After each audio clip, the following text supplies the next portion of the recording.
7:30 de la mañana. Manuel Camilo González Villazún desde Bogotá, capital colombiana, politólogo internacionalista, especialista en autoritarismo global, multilateralismo y política latinoamericana, profesor de la Pontificia Universidad Javeriana de Bogotá. Qué oportuno nuestro encuentro delante de la audiencia del programa, Manuel, para que nos cuentes cómo aprecias tú esta noticia del acuerdo de alto al fuego e intercambio de rehenes y prisioneros entre Israel y Hamás. ¿Hasta dónde llega el alcance de esta noticia según tu punto de vista? Buenos días, Eduardo. Muchas gracias por la invitación, solo para la audiencia.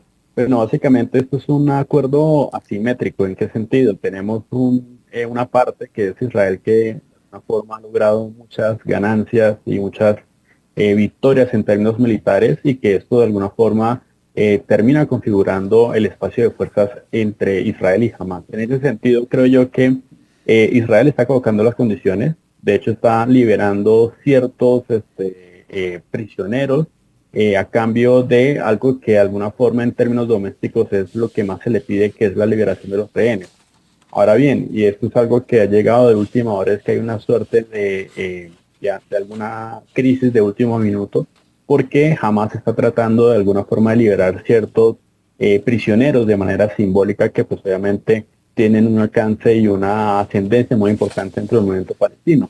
Por eso es que todavía el acuerdo no ha sido de alguna forma ratificado por el gabinete del gobierno de Israel. En este sentido creo yo que hay dos puntos importantes de este acuerdo, y es que por un lado, como todo acuerdo es un acuerdo de voluntades, y en ese sentido Israel está tratando de buscar cumplir esos acuerdos a partir de su retirada esporádica y obviamente lenta de la Franja de Gaza, pero también espera que obviamente jamás no vuelva a tomar las armas como una condición que ciertamente permita al final de cuentas la entrada en vigor de una segunda fase que obviamente está relacionada con la reconstrucción de Gaza.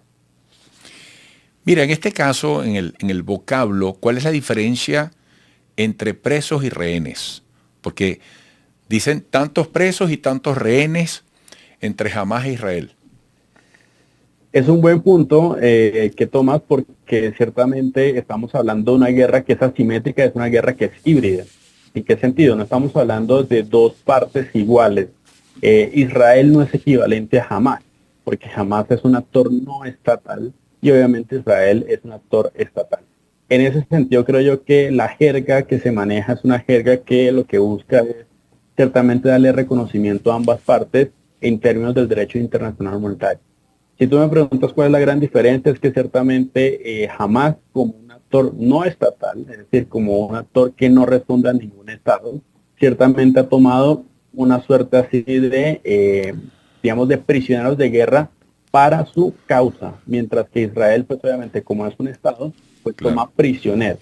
Entonces creo yo que no hay una suerte como de diferencia semántica dentro del acuerdo, es más una jerga que responde mucho más como a los fines y motivaciones que tiene cada parte en el conflicto. Y entendiendo que Hamás no es un Estado, ¿cómo queda Palestina en medio del devenir de estos prácticamente 15 meses de guerra y de este acuerdo que se anuncia?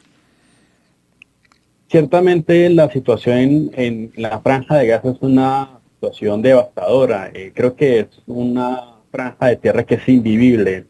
Es una paz que viene obviamente dada sobre la idea de las ruinas y de la miseria. Entonces, en ese sentido, creo yo que la fase 2 y 3, que son la fase obviamente de reconstrucción de Gaza, va a ser vital para que efectivamente las heridas de la guerra y particularmente la devastación en Gaza no sea una excusa para que se reactive el conflicto.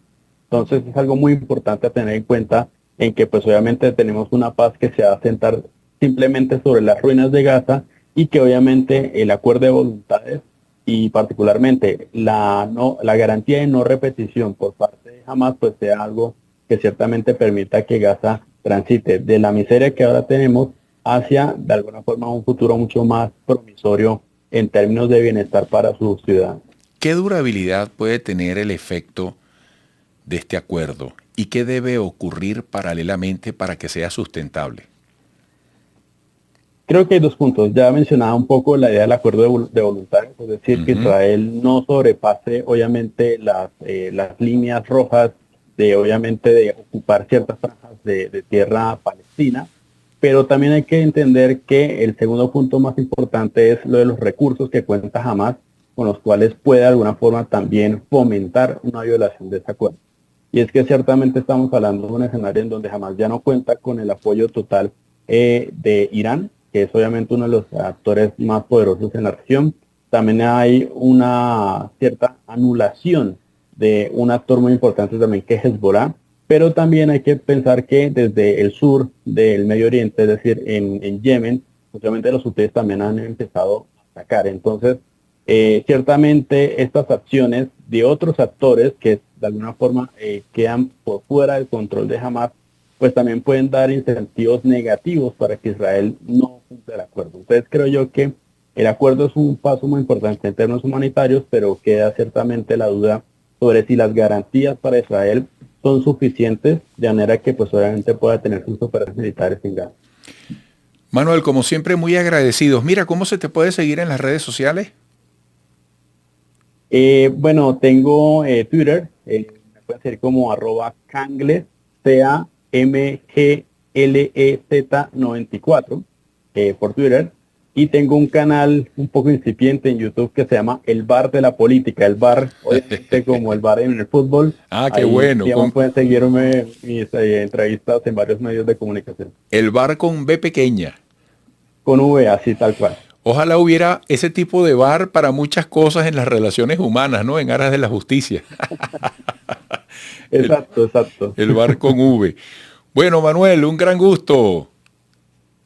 Muchas gracias, Eduardo, por la invitación y un saludo para tu audiencia. Gracias. Manuel Camilo González, politólogo, internacionalista, especialista en autoritarismo global, multilateralismo y política latinoamericana, profesor de la Pontificia Universidad Javeriana de Bogotá, politólogo. Oye, un joven evidentemente muy preparado y muy dispuesto para aportarle contenido al programa, lo que agradecemos muchísimo. Volveremos.